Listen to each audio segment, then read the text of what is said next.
Good evening, ladies and gentlemen. Very warm welcome to another virtual discussion of IAFA after so many months. And thank you for joining so close after Diwali.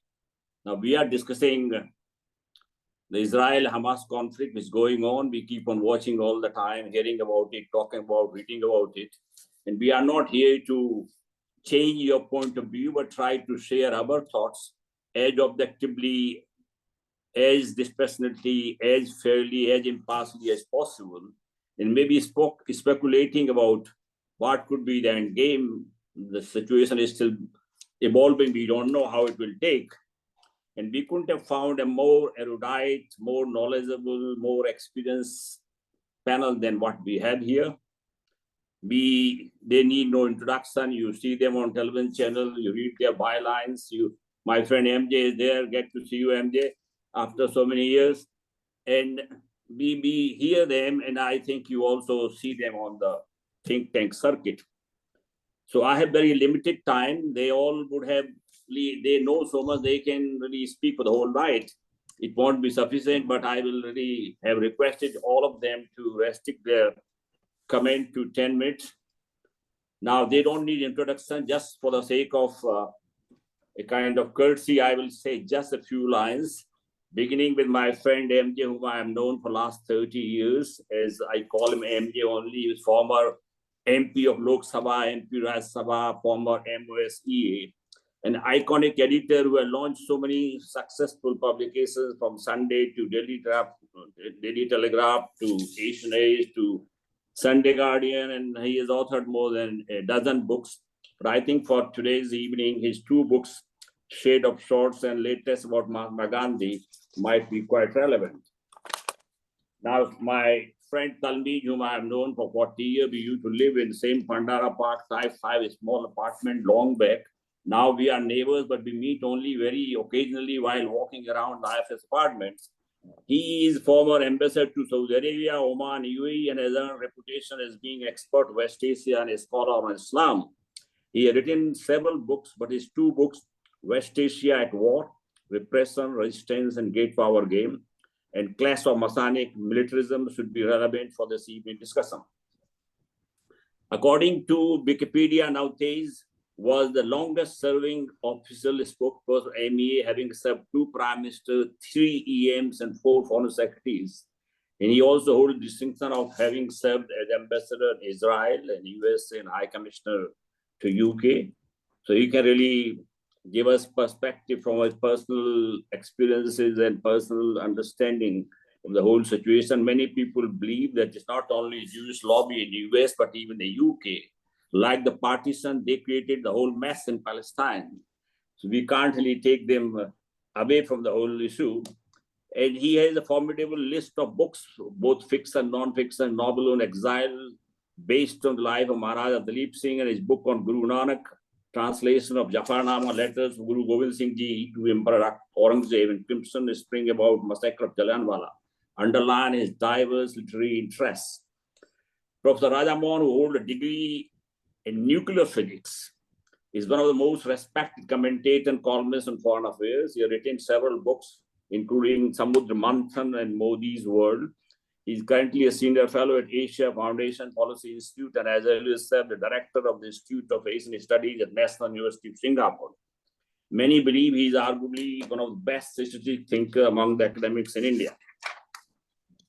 My dear Dr. Awad hails from Syria, where I spent 4 years long back in late 80s. He has been investigative journalist for 40 years, having covered several hotspots like Sri Lanka, Afghanistan, West Asia, Gulf region. Very few of us really know that he was captured in Iraq in 2003 and escaped an imminent execution. He has served as the president of Foreign Correspondents Club of South Asia twice, and was bureau chief of Syrian News Agency 14 years, and is a distinguished advisor on West Asia at the Lothar Foundation, is seen on various television channels almost daily. So thank you all the panelists for honoring us by participating. And as I mentioned earlier, kindly restrict your comment to 10 minutes. I don't want to butt in but whatever, too very brief, my own comments are what Hamas did October 7th was a heinous terrorist attack. We condemn it. But what Israel has been doing is 100 times more grave, and I think it should be condemned. And in today's age and time, we can't really see with our own eyes that 13,000 people have perished. So I personally feel this Palestine-Israeli conflict had no military solution. Sooner or later, the Israeli leadership had to realize that they have to go back to what Arafat used to call the peace of the brave. And I think what Arafat and Rabin showed, that is the only path. They must go back to Oslo and they may start implementing. I hope that this tragedy will trigger off the public opinion, Arab world and USA and other countries, that something could be done.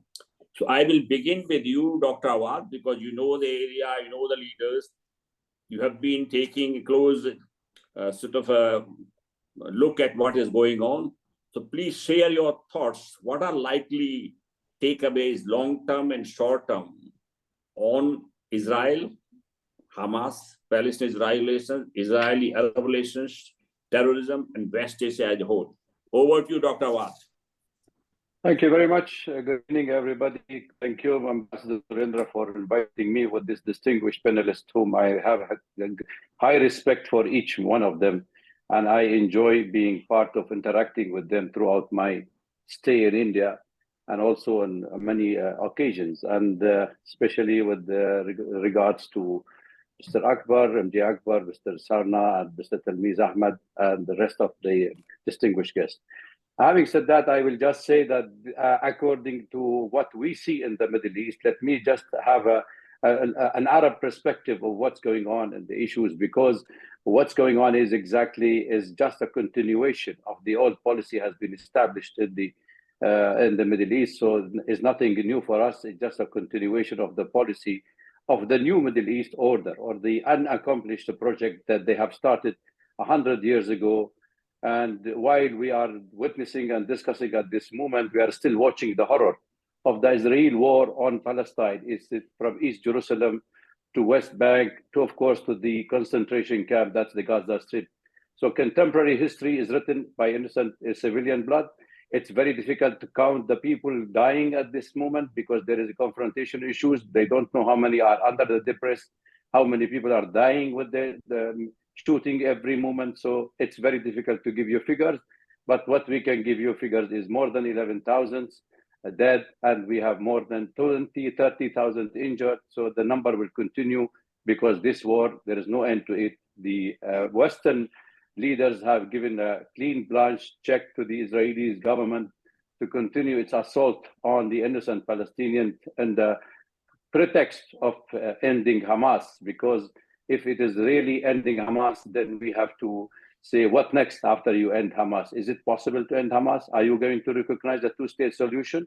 Are you willing to go to the negotiating table and find a solution, a comprehensive peace? So, little back of the history, I have to mention a few points, salient point, that during the Ottoman empires, the Jewish communities gained entry into many of the influence part of Turkey. And in fact, they have played a major role of financing, of helping the government, the Khalifas, respected Khalifa of Turkey, and then followed by this ailing Ottoman Empire, the Sykes-Picot Agreement, all of you are aware, that has been divided the Arab world into different states, and the Arab were promised the pan-Arab states if they joined the fight with the British, but somehow they deceived them.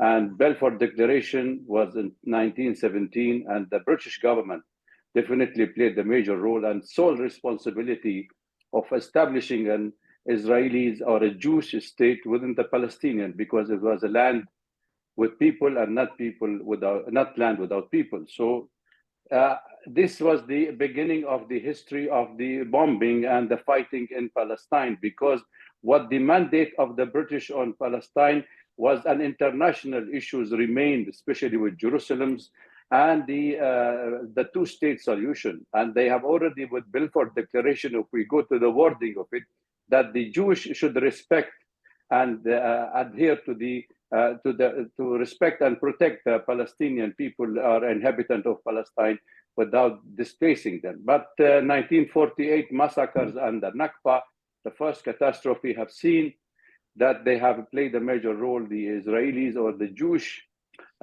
organizations have established the settlers in the Palestine in expelling more than 750,000 Palestinians and destroying hundreds of villages and killing most of them and parading more than 250 people in Deir Yassin massacre. In fact, even lately, of late, they have apologized to the British and that they have done this killing or that massacre, though they have not acknowledged yet that Nakba of 1948 has happened as we recognize the Holocaust. So therefore, we still have a controversy in history whether to recognize Palestinian as a Nakba, and they have been expelled and living in neighboring countries.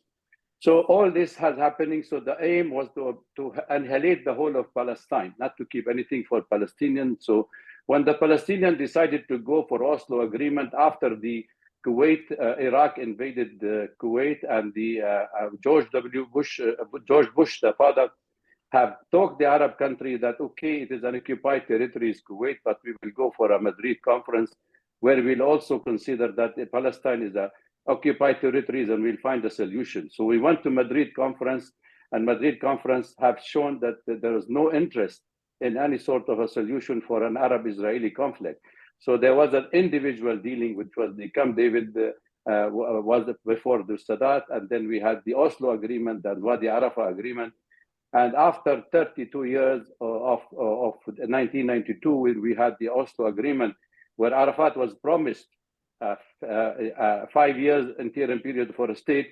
It never happened because the same person who is in power right now, he is the one who himself have made sure that even Rabin was killed by one of his supporters because he was signed the peace agreement, and also he made sure that the Oslo agreement is dead. So he turned Arafat, who have already denounced military armed struggle against the Israelis' occupation and agreed for a two-state solution, was isolated and was demonized, and the Palestinians were dehumanized because there was no questions of having peace, and there is no Palestinian leader can have peace with the Israelis. So Hamas, in fact, came to existence, and all of us knows how they are right wing of the Muslim Brotherhood in Egypt. They have been supported by the Israelis, the Israeli leaders in Gaza, who allowed them, who established them as a society and registered them. And then they have, when the election took place in Gaza and Palestinian territories, they won the election. But then after that, the Israelis declared them besieged Gaza and cut water, cut electricity, power, everything on them, and start making their life misery and mowing the lawns. That is the policy of Israel on Gaza, which have tried many times that they wanted to finish the Palestinian from Gaza Strip. In fact, if we have to look at what happened currently, we should see what are the precipitating factors, in fact, why this has happened, why it happened. The expulsion of civilians in Palestine, let me remind most of you that it never happened this time. There was always a plan for expelling Palestinians. In fact, in 3rd of November, 1970, a Dusturi newspaper in Jordan have established an article in the front page that Israel is planning to expel 200,000 Palestinians out of Gaza Strip. So the expulsion was even before the existence of Hamas come to power. But when you have a right-wing coalitions, very weak with ultra-nationalist, chauvinist, and extreme right-wing people inside the party of Netanyahu, it is very difficult for a government to run in a coalition, in a comprehensive, and accepting the Palestinian as a state or a Palestinian as a citizen of Israel. So repeated attack on Gaza took place in 2008, 2014, 2018, to 2021, 22, and even July 23, we've seen that an attack after there are 24 Palestinians were killed by Israeli raid, and there was a bombing of Gaza. So all these things have been taking place. So the harsh reality of what's happening in Gaza, it's only the Gazan people will tell you, because 75% of the Gaza people, as you know, all of them are refugees from other parts of Palestine pushed into Gaza.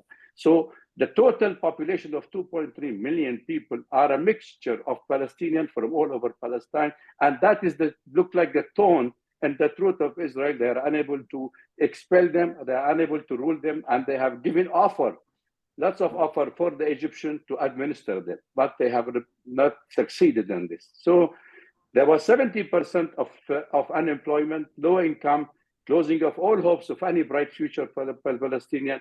And the trucks used to come from Egypt into Gaza. In fact, you had 500 trucks a day during normal time, where even the bread and the butter and the cheese was counted for a daily survival for the Palestinians to let them in.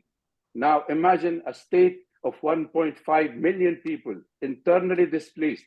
You have more than 750,000 Palestinians are now in the UNRWA school, where totally and directly bombarded. And now the hospitals are being bombed not because there is an infrastructure of whatever it is maybe, because there is a population, and this population has to be vacated because of some other reason that you have seen people talking of an oil exploration in Gaza Strip by the Egyptian and the Israelis and denying the Palestinian. People talking of an Iranian that could be because the preemptive strike, Iran, Saudi Arabia, Turkey, Azerbaijan, and Israel and United States were planning an attack through Azerbaijan against Iran. So this attack has been happened. I'm not going to go into this detail because days will come and tell us. I wanted to just see that if the attack is on Gaza, why there is more than 2,500 Palestinians have been in the West Bank, have been already detained? Why more than 190 Palestinians has been killed? Why the daily attack is happening? This is only because now there is more provocation from the settlers protected by the army on more attack on the Palestinians. So what after Hamas comes now? We have to talk. Peace become more elusive. There's no question of peace in the Middle East.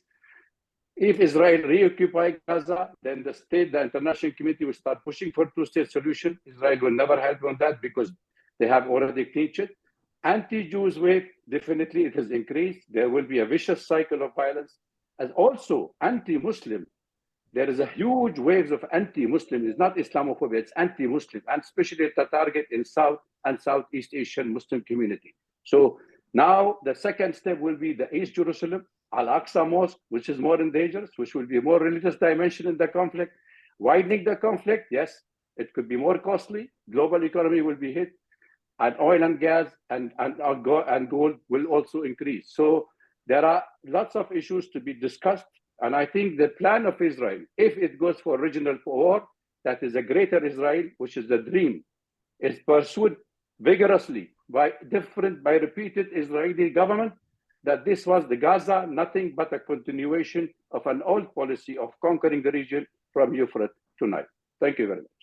Thank you very much, Dr. Awad. You have given very comprehensive overview of what is going on, what can likely happen. Now I turn to Professor Raja Mohan. Before doing, I must really greet the former Chief of Army Staff, General Deepak Kapoor. I will also like to greet the former Cabinet Secretary, Sridhar Singh ji. Professor Raja Mohan, you have seen initially the shock and horror at what Hamas has done, attacked Israel, kidnapped the 200 more people and killed children. But now we have streets in Europe, Washington, University of Harvard, Columbia. You have a lot of protests going on, especially youth. Even the Jews, more than 300 of them protested Capitol. Do you think this public opinion, which is rising in US and Western countries, will have any impact in the US truly put more pressure on Israel? Or you think that elections next year, no president can really afford to do anything drastic against Israel? Can they really draw any red lines? If they do, will Israel mobilize? I don't think so. But let me have your own opinion, the public opinion, which is now really building in against what Israel is doing. Will it have any kind of positive impact to sort of restrain Israel from doing what they're doing? Over to you, Professor Raja Mohan. Thank you. Thank you, sir. Can you hear me? Yeah. Yeah, please. Yeah. So I think what we see this terrible tragedy unfold in Gaza, I think two features of international politics stand out one more time. No amount of bloodletting, no amount of human tragedy will compel states to rise above the material and national interests. So I think, we're all, with a covered these developments, or most of you have been in the government. So I think that the situation is unfair and unjust is not in doubt. But would that automatically translate into justice and peace? Certainly, there's no guarantee. Second, I think there's always a tension between what is fair in a situation and what is doable in the same situation. So I think for all the outrage that we are seeing, including in the Western streets, I think I'm skeptical if this will all automatically be translated into something concrete. They've been, unlike as a professional protester once, as a student of JNU, I mean, I participated in many protest movements. That protest movements work when they're really backed by a major political party, they're organized, and they have a powerful effect. We've seen some protests succeed, like the anti-apartheid protests in the West, really pushed the South Africans finally to compel them to reform in the 1980s.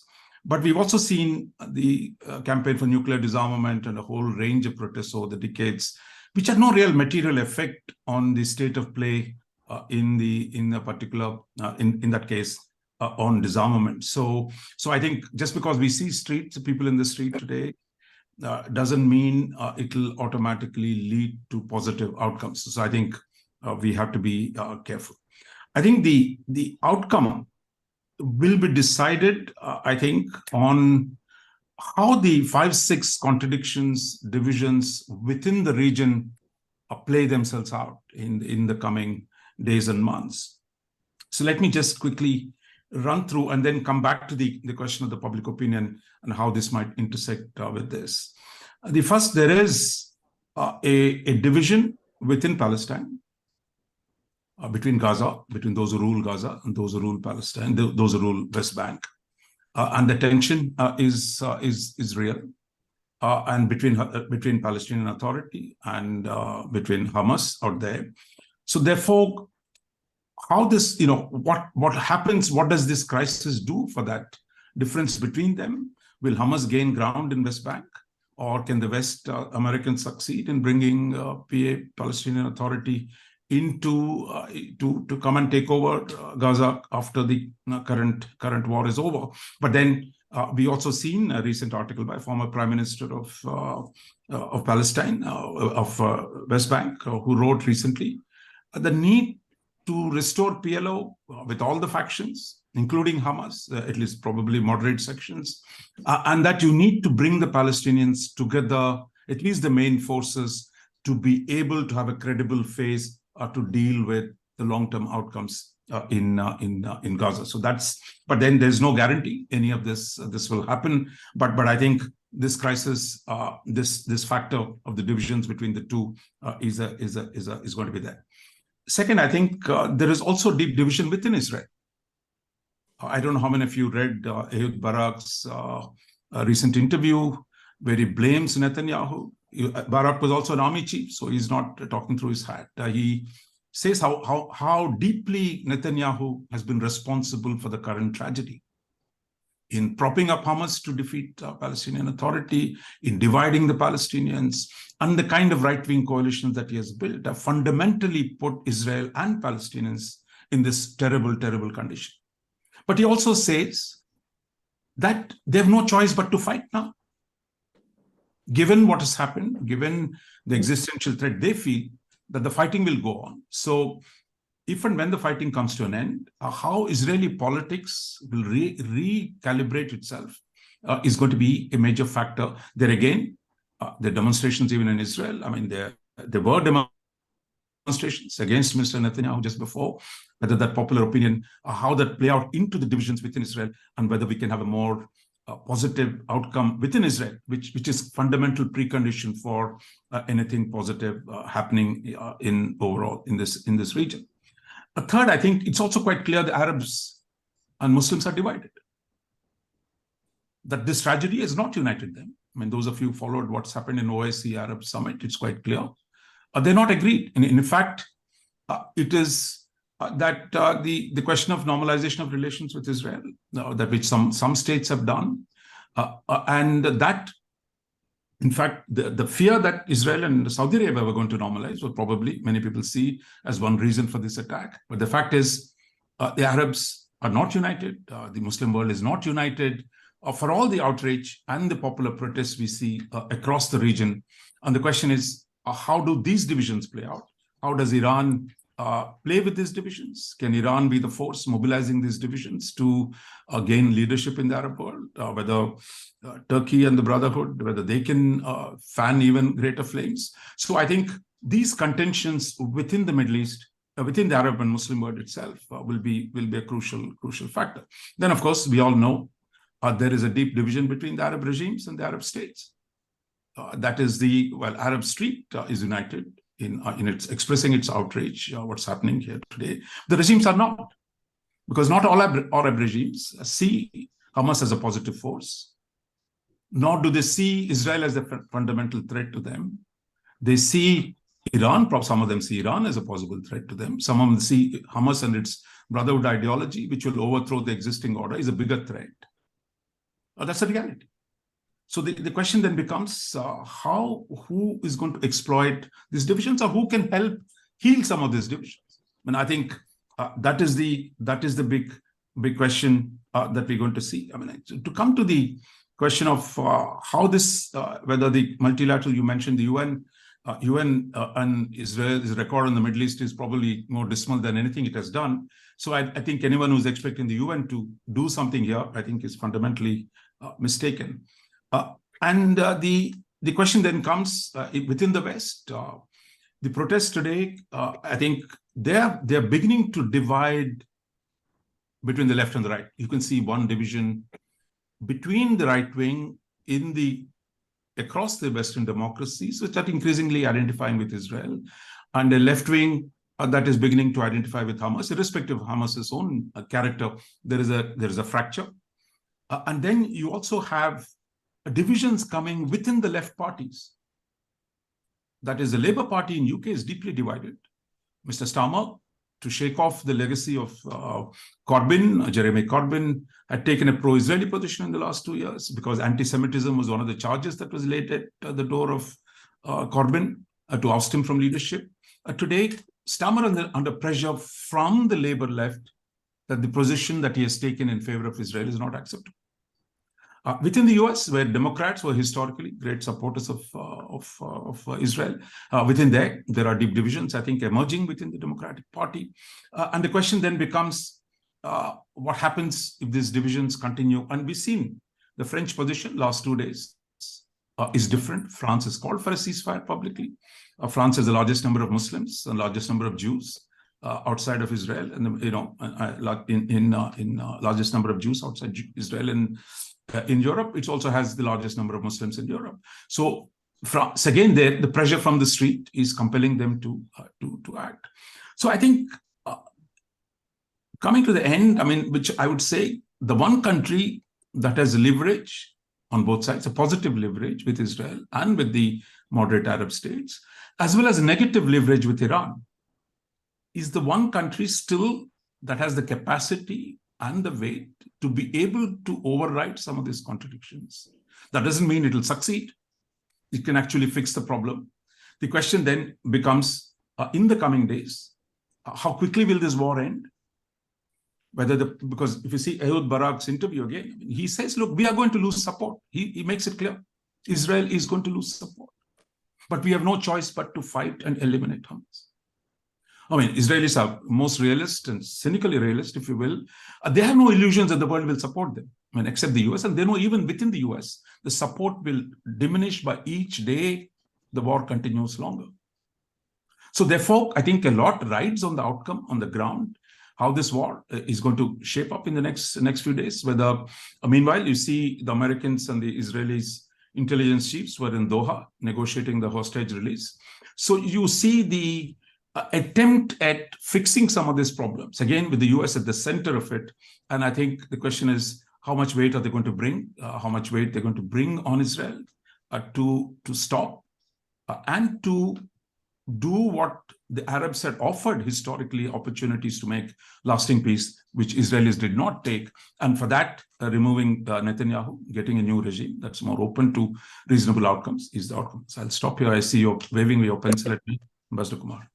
Thank you very much, Professor Aramon. You have a new perspective. Now I turn to Navtej. Navtej's time is short, so I will not make any preface, but you have been in Israel, you were in the UK, you were in the US, you know American solid support for Israel, and you also know what propels Israelis not to see the writing on the wall that there is no military solution of this problem. Do you think the Israeli leadership is so blind they don't know? I leave it to you. I don't know why sooner or later they have to write there is no solution. Over to you now, Navtej. I think you are mute. Unmute you. Thank you very much, Ambassador Kumar, and a great pleasure to be here in such a distinguished panel and a distinguished audience. Your question actually is a huge question. So let me just try to move into, something which most of us tend to take for granted or not bother too much about, is exactly what is happening inside Israel. I think Raja has mentioned some aspects of this, but I think that is, you must understand that the Israelis all feel, no matter whether they're on the left or the right, more on the right, they feel a great sense of vulnerability, a great sense of victimhood, which sort of kind of governs most of the political decisions, and is certainly exploited in the political decisions. Now, this sense after October 7 has become huge. It's become highly exaggerated. So at the moment, Israel inside, normal Israelis are living in a sort of a moral compass. They are inhabiting that moral compass which nobody else can understand. So when and it becomes extremely dangerous for anybody from outside to say that what brought you to October 7, the kind of mistakes that have been made. You cannot say that. That is not an argument that is accepted in Israel today, because the compelling mood is that this is something like this has never happened to us, and it should never ever happen again. It is an existential threat. Now, this is, I'm not justifying this. I'm just trying to say that this is what a lot of people there are thinking. Now, what that leads to is that, even their most well-meaning, there's an interview by Isaac Herzog, the president of Israel today, who's not really right-wing or ultra-right-wing. And his argument is that, we have great moral clarity. What we are doing is absolutely right. Now, this is the kind of thing which has become progressively exaggerated over the last 15, 20 years. The Israeli peace camp is dead beyond resuscitation. The Israeli left is not non-existent. The Meretz party has no member in the Knesset. The Labour Party, the once all-powerful Labour Party, has 4 members. So progressively, this has been a trend which has not changed. Raja mentioned that Ehud Barak has criticized Bibi. I just saw an interview in Olmert has criticized Bibi in similar terms. So the fact is that since that moment, since the Oslo moment, and the hope that was lost very quickly through an hardening of the Israeli position and the intifadas on the Palestinian side, that hope has never ever been recovered. What has happened is a great movement right of the Israeli society, a greater power for the settlers. I'm using a broad generic term for, I would say, the right wing, the religious right wing, the ultra right wing, the Kahanists as they are called, and greater support of the government for these factions. Now, what happened immediately over the last 2 years is Bibi Netanyahu's extremely personal vulnerability, which just moved him from one election to the other, and he's clinging on to power with any which partner that he can find. And the partners that he has found, are incredibly destructive. You have the national security minister, who's as it was quoted by a judge to the New Yorker, that he has a criminal record so long that you have to change the print on ink on the printer. So you have people like the finance minister, Mr. Smotrich, who really does not believe that there's anything called Palestine. So when you have these people in power, then, to talk of a two-state solution when actually the whole land for peace principle is so much pie in the sky because there is no land left. In fact, it's pieces and pieces of land instead of land for peace. So what you have is just little cantons existing in the West Bank. You have no connectivity between one part to the other. And there has been no push at all. There's been a 7-year drought on any attempt at peace talks. The US, since you mentioned that I should know something about the US, or I should say something about the US, my point simply is that the United States, and here Dr. Rajamohan is absolutely correct, if there's one country which has the capacity to do something, it is the United States. There's $3 billion of subsidy every year. There is diplomatic cover. There is all sorts of support given to Israel. Even today, there's a special package of aid of $14 billion, plus 2 aircraft carriers, plus a sub in the East Mediterranean to make sure that there is no regional conflagration. Now, if the United States cannot do anything, and here I tend to differ slightly, it's not that they cannot do anything, if they do not want to do anything.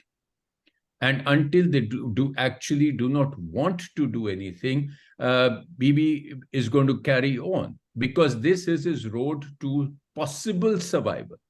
That survival may not happen, 99%, but this is the only thin road he has, which he can carry on and hope for personal survival. Now, what really is going to happen, I think everybody has laid it out. I don't want to go into repeats on this, but I think somewhere, some leaders in the world have to go beyond what Raja started his comment, that everybody is thinking of his material interest. If you really dress it up, you can call it national interest. But somewhere, somebody has got to rise above this. It's not going to be Mr. Netanyahu. It can't be President Abbas. And at the moment, it doesn't look like it's going to be Joe Biden. Joe Biden and the German Chancellor are actually babysitting Netanyahu through this. And I don't understand what is a humanitarian pause. What is a humanitarian pause that you have negotiated 4 hours? You wanted 3 days and they gave you 4 hours. Now, what is going to happen in those 4 hours? Are people actually going to be able to move out? Is fuel actually going to go to the right people? So at the moment, there are 2 completely different narratives. On one side, you have the narrative of humanity, you have civilian deaths, you have complete destruction. On the other side, you have that, this is not a war between Israel and Hamas. This is a war between the light and dark. This is a war between the good and the evil. So if you actually say that this is a war between good and evil, then everybody should come on the side of Israel. Now, clearly that is not happening. That is not happening. There is a lot of pressure, and I think public opinion matters. One way or the other, you lost Home Secretary Braverman today as an indirect consequence of what happened in London yesterday and day before. Public opinion matters. The US elections are coming up. polls are coming out, which show an Associated Press poll has just concluded that 66% of Democrats believe that the Israelis have gone too far. So, there are other polls that will come up. There will be, public opinion cannot be ignored, which is why the Israelis and the IDF are very clear that we have a short window of legitimacy, as it is being called, while things can move in a way.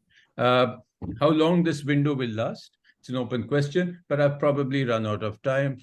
Happy to come back if there are any questions. Thank you.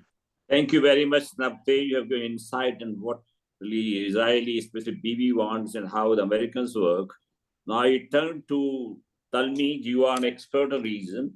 I'm putting cynically that some people will say Hamas terrorist attack has unintentionally generated certain outcomes or certain development which were not expected.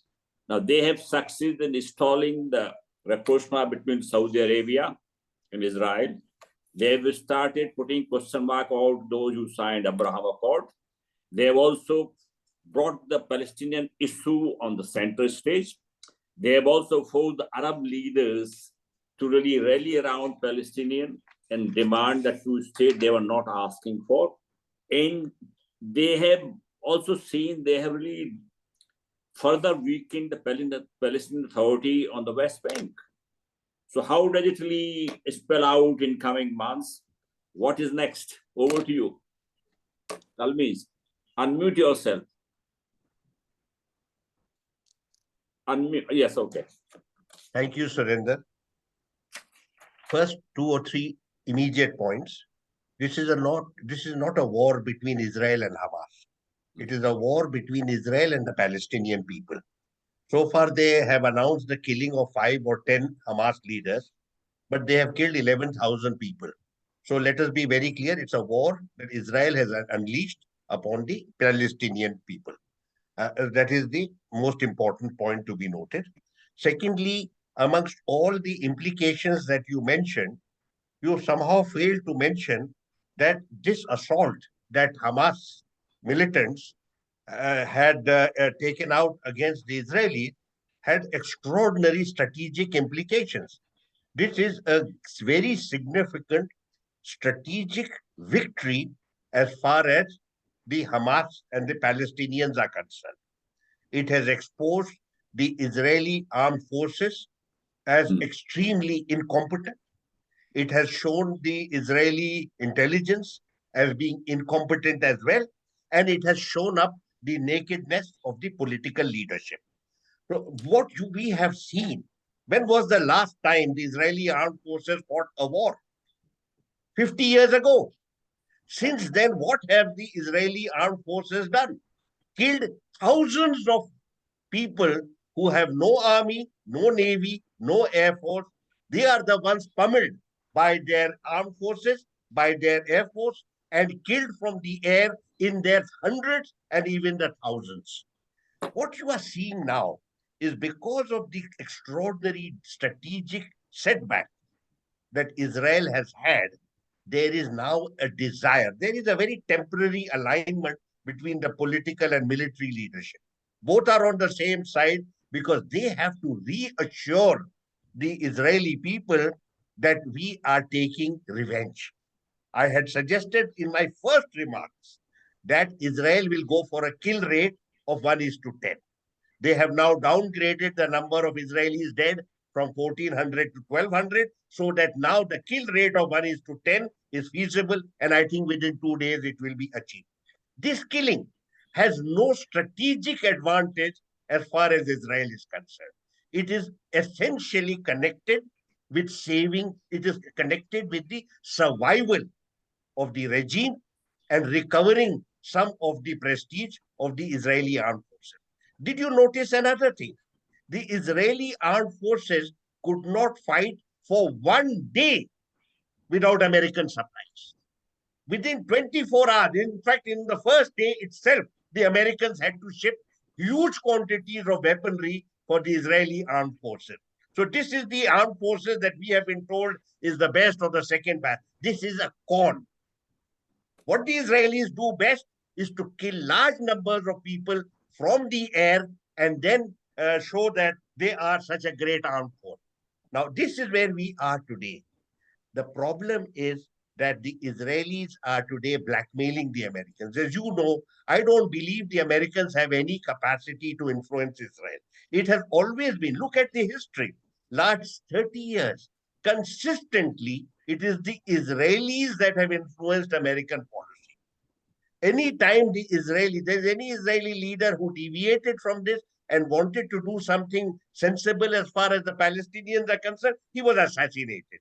Do recall here, 1995, assassination of Rabin. From that day till today, you have had no serious Israeli commitment to any peace process that would be viable in the region. They discredited, Yasser Arafat, and they then deliberately strengthened Hamas. All of this is well known and well documented. Now, and of course, it is connected with domestic politics. So we are aware of that as well. I now ask, where do we go from here? This extraordinary violence that has been unleashed, it is an end in itself. It serves no military purpose. It has served no strategic purpose. Can you assuage the anger of the Israeli people against their armed forces and against the political leadership? You call it an existential struggle. It's not the beginning.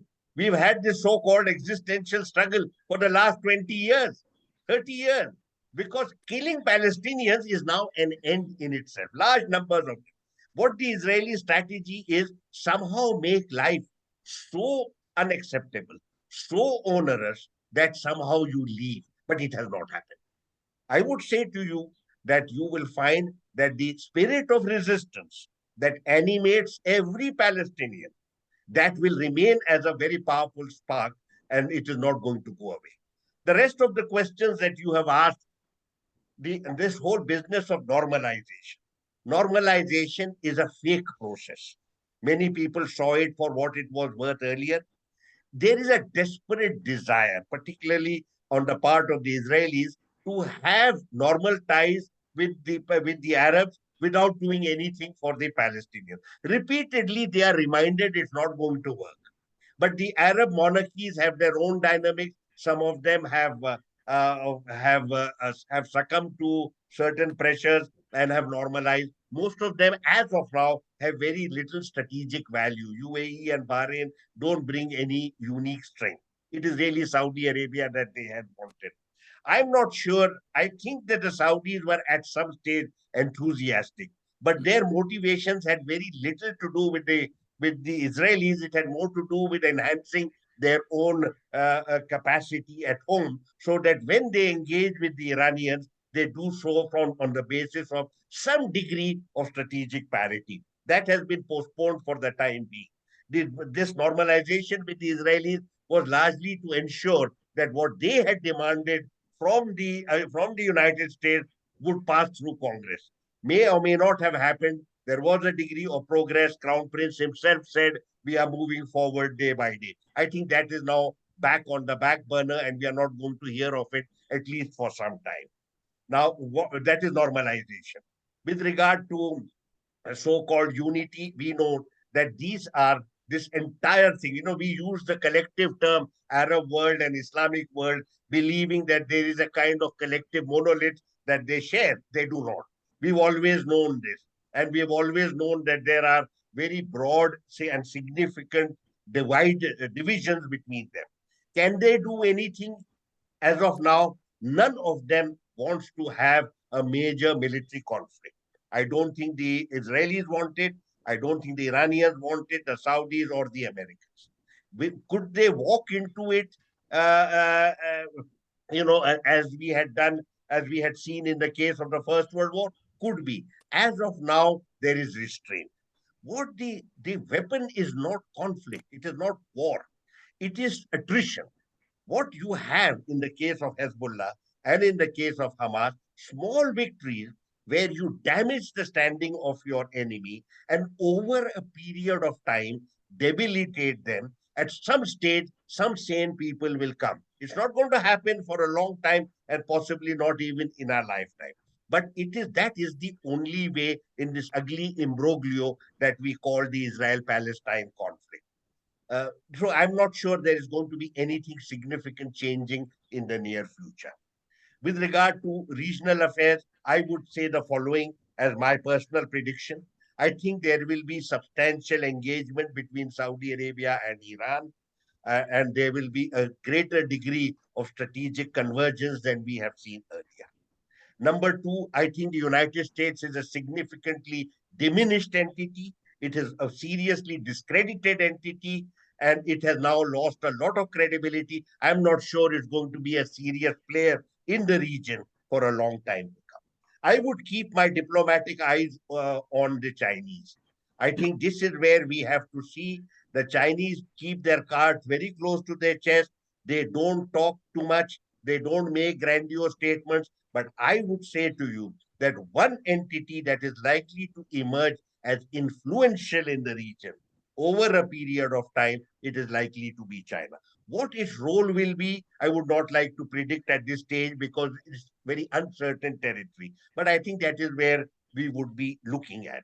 So I would say the following. Number one, there will be greater dialogue. I think normalization is on the back burner. There will be greater dialogue within the region and some attempt at bringing about a truce or a ceasefire.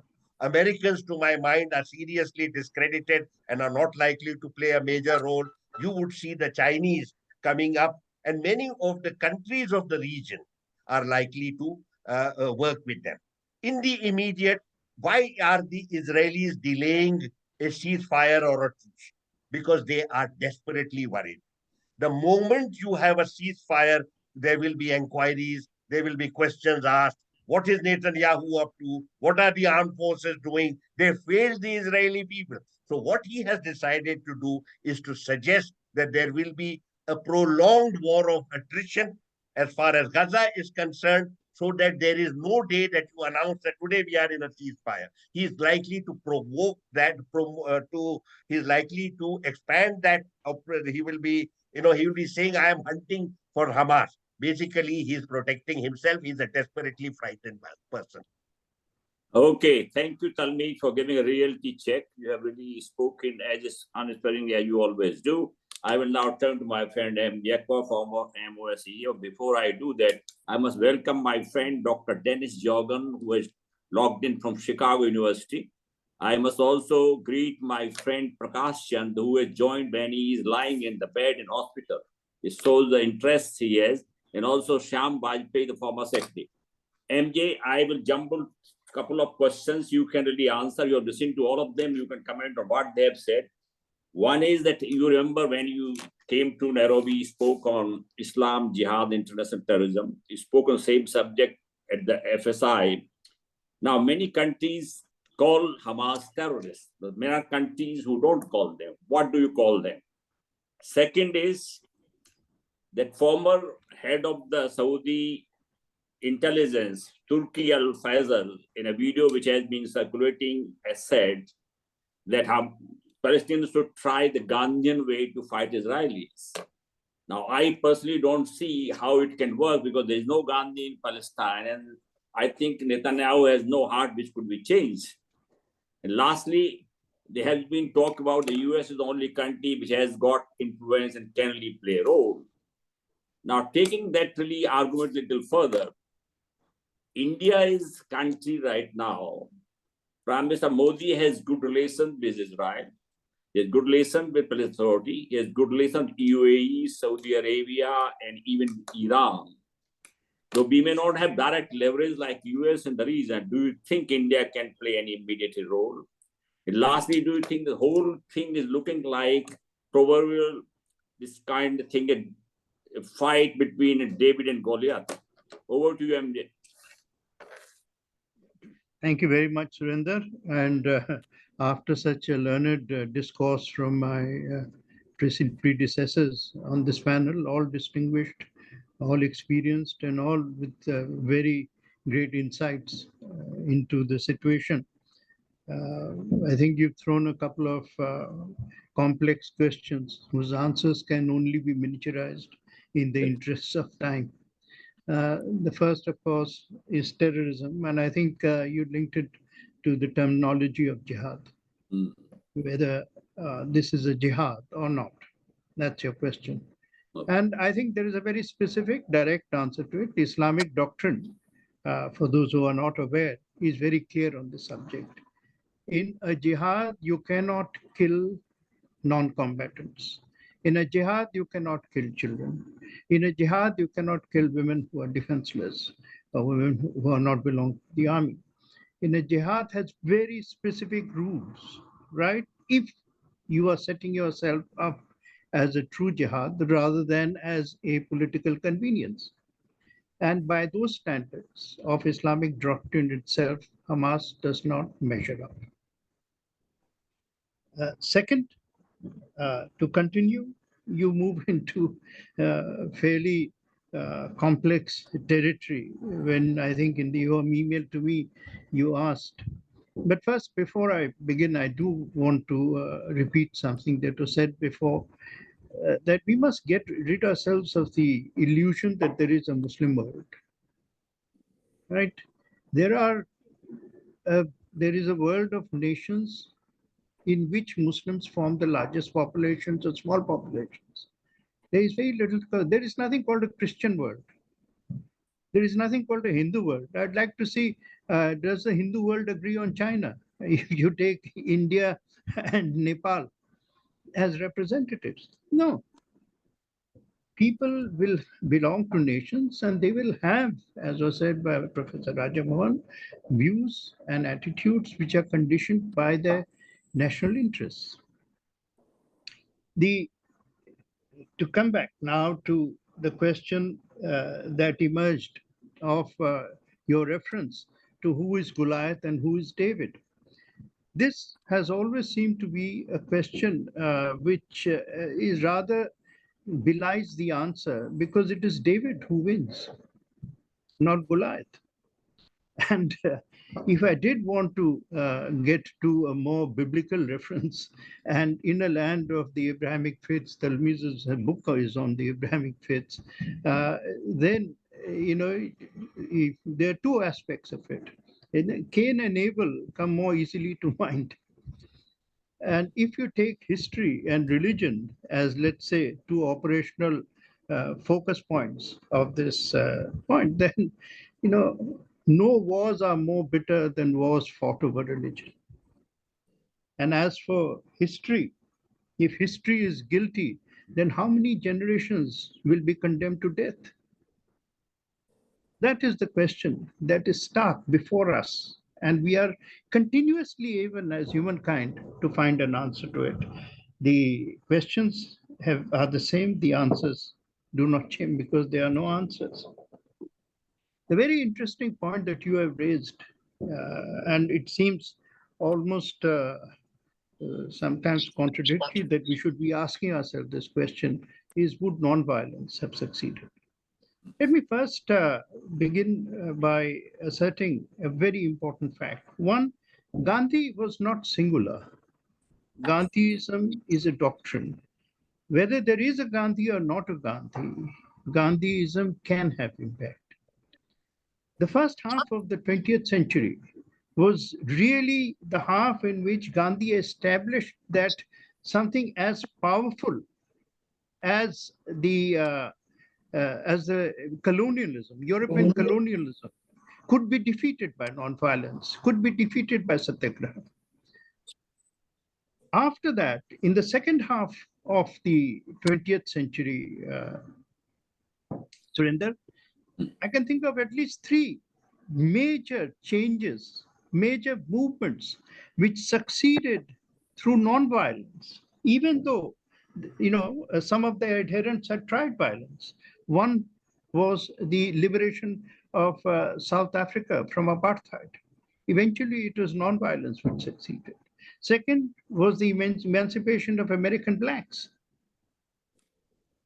There were elements of violence and the advocates of violence, but eventually it succeeded by Martin Luther King and his disciples. The third was the breakup of the Soviet Union. It didn't require any violence to achieve that. On the other hand, you can also say that Vietnam succeeded because of violence, the Algerians succeeded because of violence.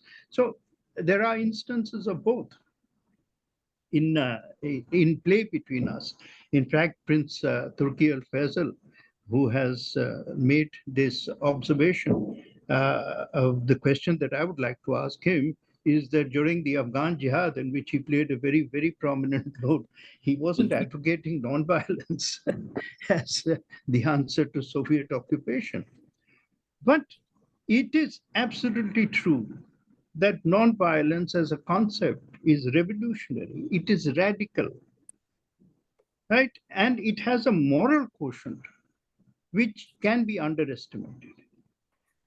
If I cannot imagine that whatever the conditions, any Israeli government, including, we've heard, in fact, some startling descriptions, I think, from Navtej on what the components of the government are. And it should be an eye-opener to all those who are listening.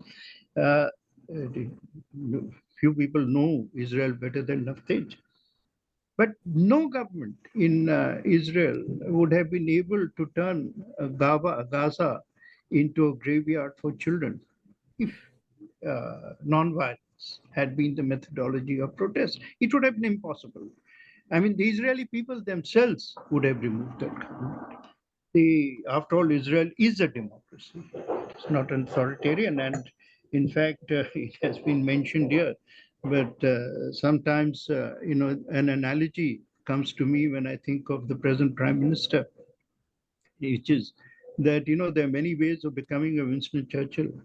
But one of the ways is, which I think political people would not particularly like, is to win a war and then lose a general election immediately afterwards, because you've lost the support of the people. I think there is a great deal at play at the moment, which is going on behind a very thin screen, including very important changes that are happening in Israel because of this war. I think the Israeli mind is also changing. And the opinion polls that are being conducted by a free and independent press are beginning to show us a glimpse of that mind.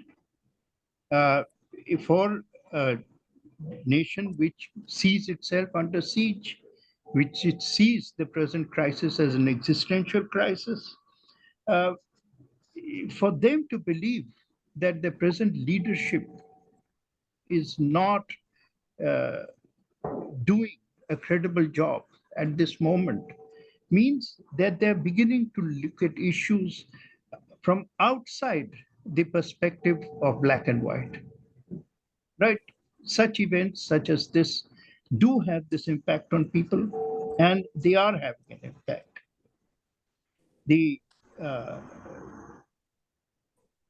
Our Prime Minister said in a different context that, war is not a solution, right? I think as we evolve, this is increasingly becoming I think we may even call it the doctrine of necessity, since I know that the human psyche responds to war much more easily than it responds to ideas of peace. But if we are going to find something new in the 21st century, we are going to find that. As far as India's ability to become a part of the solution, Prime Minister Modi's ability to become part of the solution. You said very rightly that he has very excellent equations across the line. He has been working the phones. I think there is great merit in an observation which was made by someone here, that sometimes silence can be very much more effective than making daily statements. Occasionally we are prone to that weakness, but I think in the present context, to work silently, to work with goodwill towards a very difficult horizon. But that horizon cannot change. It has to be a two-state solution. And that two-state solution, there is no second option. What other option is there and can be there? I think it was mentioned that the collateral damage out of this crisis is already being felt in Britain, quite obviously so. They have a new foreign minister already as we speak, in addition to a new home secretary, thanks to the churn that is going on London streets. But I think one beneficial outcome I see, most beneficial outcomes come by accident rather than by foresight or forethought. And one beneficial outcome, I think people are eventually going to get completely fed up of the United Nations, which is barely united and has functions around a Security Council, which has done everything except establish any security for anyone, anywhere in the world. This instrument of the 5 victors of World War II has long outlived its utility. And I think the sooner the world recognizes this, the better it will be for everyone. India can play a role. India could have played a bigger role if it had been, along with a few others, members of a Security Council. But even then, it can play a role. I must admit, as I think Talmiz made this point, that China has been quiet, but China has been very quietly effective in its ability to reach the Arab world, and has done so over the last 2 or 3 years in a very consistent way. And it will bide its time and make its move. But the immediate requirement, which is of a ceasefire, which is of the establishment of some form of quiet, is really in the hands of only one power, which is America. And I think the problem we have is not only that there is the politics of West Asia to be considered, but also the politics of superpowers who have their own worries and own street to deal with.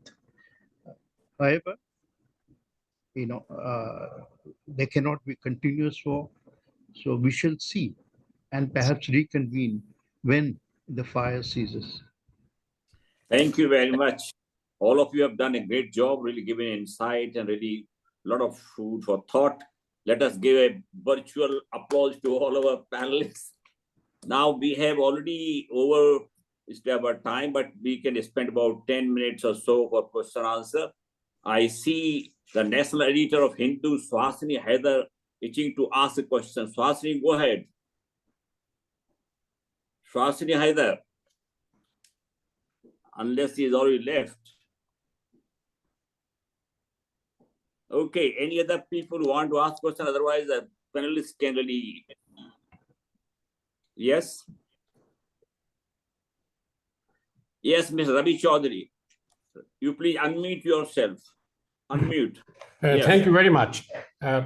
I think all that needed to be said about the history and the present moment has been said most effectively.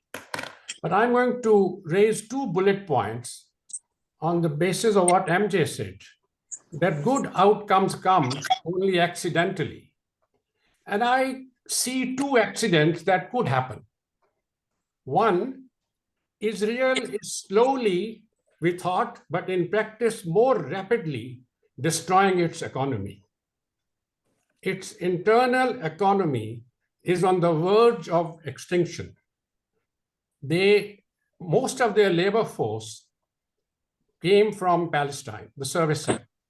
They are no longer there. More than half of the Israeli workforce has been drafted into the army, and the rest are awaiting and dreading when they will be called. And second factor, which could be accident, this is often described as a war between Israel and Hamas, Israel and Palestine. I can also foresee it being classified as an apartheid war. And if apartheid becomes the theme of the war, then perhaps more nations may have to change. What is the view of the experts on these 2 points? We have limited time, so I will leave it to MJ to respond to this query.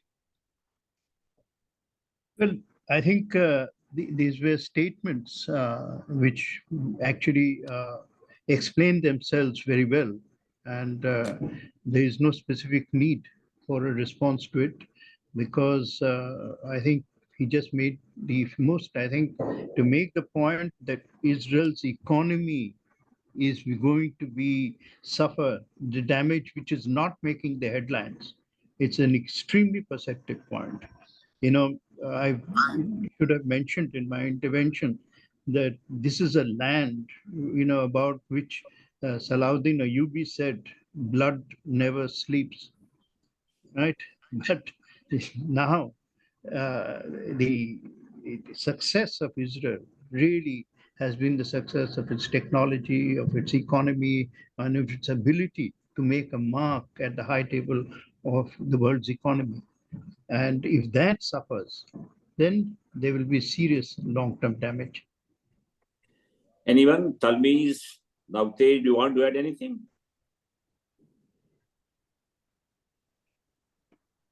Where am I? Yeah.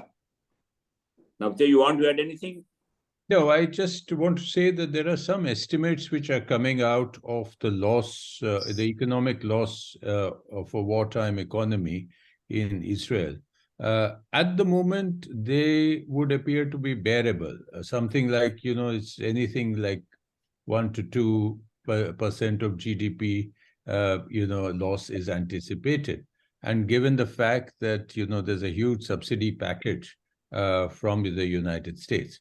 But yes, in the long term, the loss of the labor force that used to come and go on a daily basis from the West Bank and Gaza, which may certainly from Gaza it will stop, and certainly it probably will stop from the West Bank also, will no doubt impact on the economy. But I think at the moment, my feeling is that the Israelis are not thinking of that. They have sort of stayed. There is going to be a huge churn, as Mr. Akbar said, immediately after the war. And what's going to happen is, the political spectrum of Israel was already split right down the middle. For the last 6-7 months, there have been daily huge protests, and who, whether these protests are going to lead and the war are going to lead to a new constitution, an actual constitution for Israel, is something which is already being talked about. Is the center that comes, is it going to be really a centrist kind of government, which is going to begin to look at the possibilities of a political process? I would keep my money off that. But there's going to be a huge churn, nevertheless. And Mr. Netanyahu will probably be shown the exit door at the earliest opportunity. Okay, I can take only 2 more questions. I see Swasini is back. So first Swasini and then my friend Rajiv Bhatia. Over to you, Swasini. All right, I hope you can hear me, and I'm sorry, I was trying to find the right buttons earlier. Thank you so much. I would actually like to go back to the question of how India has voted at the United Nations and get specifically how you see 2 things. One is India's decision to vote to abstain from the UNGA resolution that sought to call for a ceasefire. In a manner where India was actually the only country in South Asia, the only country, mostly the only country in larger parts of Asia, because the ASEAN and West Asian countries more or less voted for, the only country in the BRICS, extended BRICS, as well as one of the only countries in the global south that voted to abstain on that UNGA resolution that a lot has been written about.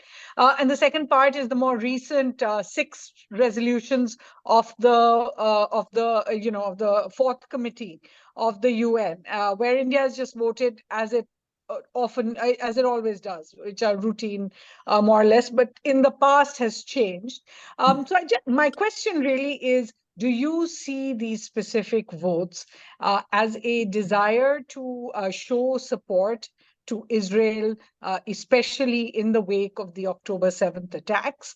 Or do you see this more in line with what India has been doing when it comes to Syria, Myanmar, and other such issues at the UN, where India just prefers to abstain, thereby really antagonizing neither side? So I'd be grateful if Navtej could weigh in on that, since I know that you've dealt with it at the UN, but of course all our former diplomats as well. I'd love to hear what you think.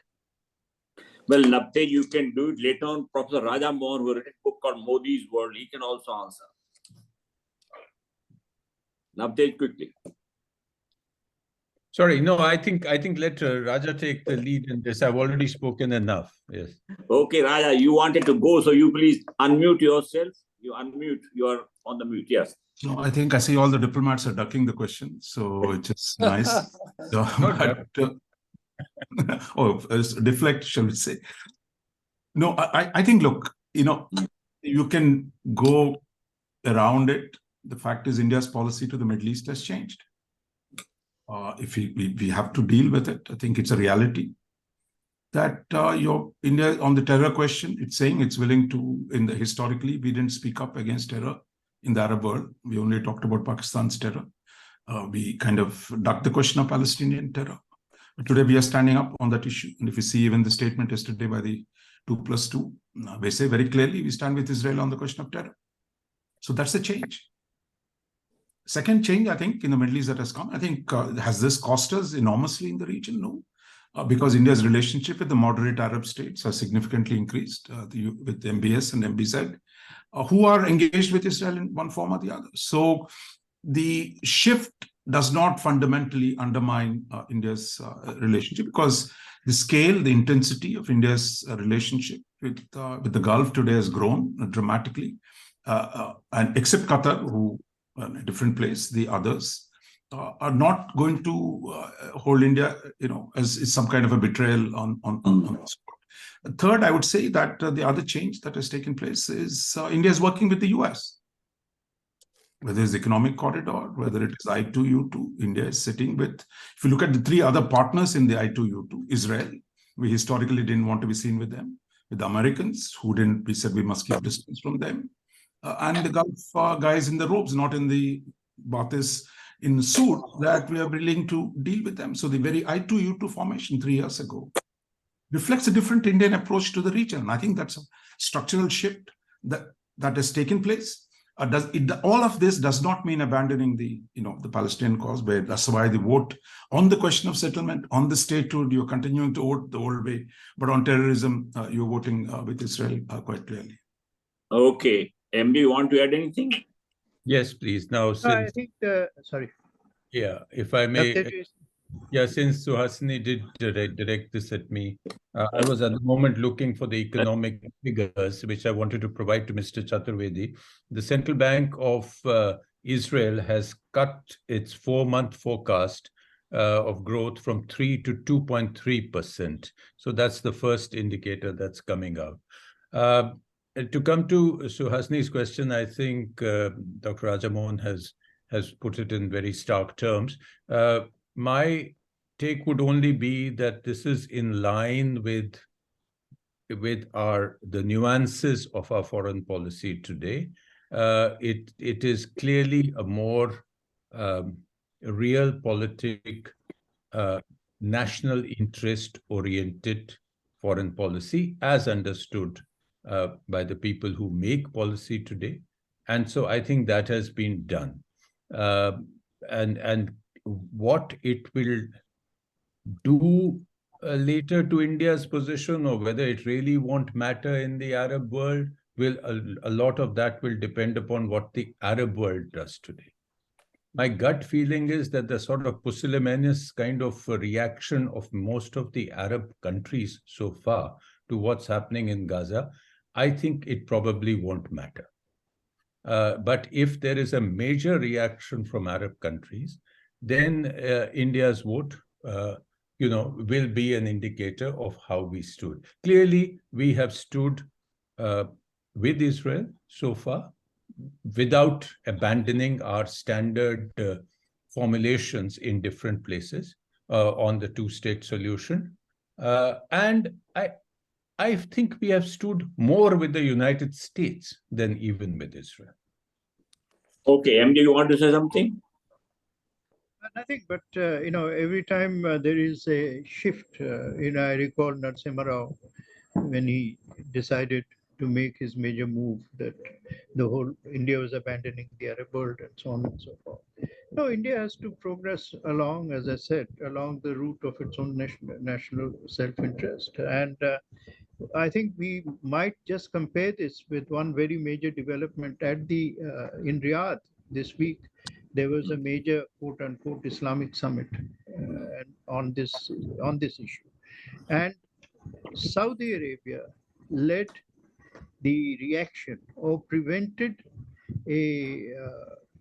agreement or prevented a resolution demanding that all Muslim nations cut ties with Israel, cut ties totally with Israel. Now this is Saudi Arabia doing so and UAE doing so.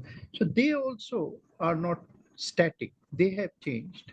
And all that we can hope for is that eventually when this very toxic, very dangerous dust settles, let's hope that we've all moved towards a greater degree of conciliation on a very difficult issue. Okay, last question, Rajiv Bhartiya, will be answered by my friend Talmiz Ahmed and Dr. Awad. Rajiv. Yeah, thank you very much, Surendra. You read my mind. I really wanted to address two interrelated questions to these two gentlemen who have spent their lifetime in the area. And my question to Dr. Awad really is, one can almost sense his anguish and his anger against Israel and the US.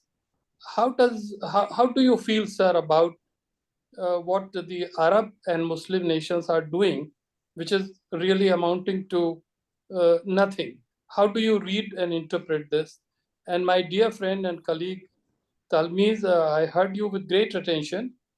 Why do you really feel that China can do something? I mean, this is fairly characteristic of strategic community in India. Every time there is a conflict, we think China will seek miracle and India has a role to play. This happened in Ukraine. This happened every time something happens. So what really makes you so optimistic about China? Thank you. Okay, Dr. Awad and Talmi, please respond, but respond briefly. I have already actually 20 minutes beyond the Zoom allotted time. Thank you very much, Mr. Bhatia. Thank you. I think you have touched the heart of the problem in the Arab and the Islamic world. 57 nations shamefully could not even allow one bottle of water to enter into Gaza Strip, and that's a shame, and that history will never forgive those leaders who are unable to. And I have been always critical of all the standing of most of the Arab leaders, especially when it comes to terms of justice and human rights issues and democracy and freedom of speech. So this is my position, never changed. But in regards to United States and Israel, I think the apartheid regime in Israel is drifting the region into a conflict of instability which never will be ending. So the United States cannot be a peace broker. And I think I have written an article 20 years ago in Mr. M.J. Akbar newspaper, and it was called Partners in Crime, when United States occupied Iraq, Baghdad, and Israel occupied Jerusalem. So there is no change in the policy toward this region. So how do you expect me to glorify a thief who stole a land and building settlement on a land occupied under international law? So I think India's position, I may mention here also, India is not a question of a pragmatism or standing beside Israel or with the Arab. India standing with the justice, with the just, and with the human rights adherence to the UN charters and human rights issue, which India is signatory to it. Okay, Talmiz, over to you. Last word. Unmute yourself. Yeah. Let me clarify the difference in the Indian approach and the Chinese approach to West Asia. I have said this many times and I repeat this, that India's approach to West Asia is transactional and bilateral. Our relations are with each country separately. One relationship does not impinge on our ties with any other. As far as China is concerned, they look at the region in a collective sense, in terms of a collective identity. When you remember when President Xi Jinping visited after the JCPOA in January 2016, he visited Tehran, Riyadh, and then addressed the Arab League in Cairo. This was repeated once again when we saw in December 2022, when he arrived. He had 3 summits in 3 days in Riyadh, where he had a bilateral and he had a meeting with the GCC and a meeting with the Arab League. So this has been their approach. Their approach is what I would call strategic. They look at it as a region. They also have a platform for dialogue, China-Arab dialogue, not China bilateral. Our approach is entirely bilateral. It is matter, I have said this many times, a matter of deep personal sadness, anguish, that India should have been the principal role player in promoting strategic peace and also stability in the region. But we have eschewed that role consistently in favor of a bilateral engagement. I personally feel, as from about 2010, 2011, it was clear to me that the Americans who had prevented any other role player in the region were now receding in terms of both credibility as well as in terms of their own interest. And so that was the time when I started writing about an Indian role in promoting stability in the region. And I wrote 5 or 6 papers on this subject and made presentations at different places. But we have stuck consistently to this bilateral approach. Now, with regard to China, what they have done is they have been very low key, first the Belt and Road. Every country of West Asia is a partner in the Belt and Road, including Israel. All of them are partners in the Belt and Road. Some of them want to play a very active role, not just allowing connectivity projects to pass through their territory, but want to become active players in the execution of the project as consultants, contractors, investors, etc. So that is the Belt and Road initiative. Plus, they have been engaged very closely with regard to the various other, with regard to trade, investments, joint ventures, etc. What had been missing till about 2020 was the Chinese engagement in the region in regard to the political side. But we got a hint in 2020 when the Chinese scholars started talking about quasi-mediation diplomacy. And that culminated in the Saudi-Iranian agreement. It's a trilateral agreement where Saudi Arabia, Iran, and China are parties to the agreement, where China is a sort of guarantor for the success of the agreement. So this is where the Chinese have played a role. What does quasi-mediation diplomacy mean? It means that problems should be addressed by the countries concerned, but if they feel the need for another intervention, good offices, you could call it mediation or whatever, the Chinese are available. So they play a very low-key, very soft-spoken, no grandiose statements, no major promises. But look at again what they have done.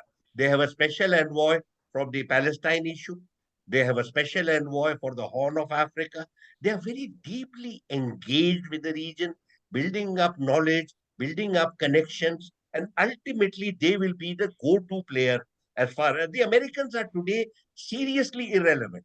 Most of the countries of West Asia have declared strategic autonomy. Not one country in West Asia has supported the Americans vis-a-vis sanctions against Russia. So there is a declaration of strategic autonomy. This strategic autonomy translates into more robust relations as far as Russia and China are concerned. I regret it. Let me tell you honestly, I believe this should have been a role where India should have been in the forefront. We had the credibility, we had the connectivity, we had the standing, and I feel that we have lost a very serious opportunity in this regard. And we continue with this bilateral and transactional approach. Even what Raja Mohan mentioned with regard to I2U2 and with regard to this so-called India-Mediterranean connectivity, they are purely commercial ventures. I have called this the corporatization of India's foreign policy. This is a deep regret. It has no strategic content. Thank you very much. Thank you very much, all the panelists. You have done a great job. I think I have done more than 65 virtual discussions since the COVID came. And this is one of the most substantial, thanks to our panelists. And I thank all those who have joined from India and from abroad. I think we have really done some kind of very serious discussion, Maybe tell me tomorrow's headlines will be need of a special envoy of West Asia, or might be some name thrown there. Yes. Thank you Mr. very MJ Akbar is right there in front of us. much. Thank you, MJ. See you after a long time. Are you allotting all the thankless jobs to me? Thank you all once again and good night. Thank you. I Bye-bye. wish you all the best. Thank you, sir. Thank you very Thank much. you. Great discussion. Bye. Thank you. Thank you, Surinder. Bye-bye. Thank you. Thanks, Surendra.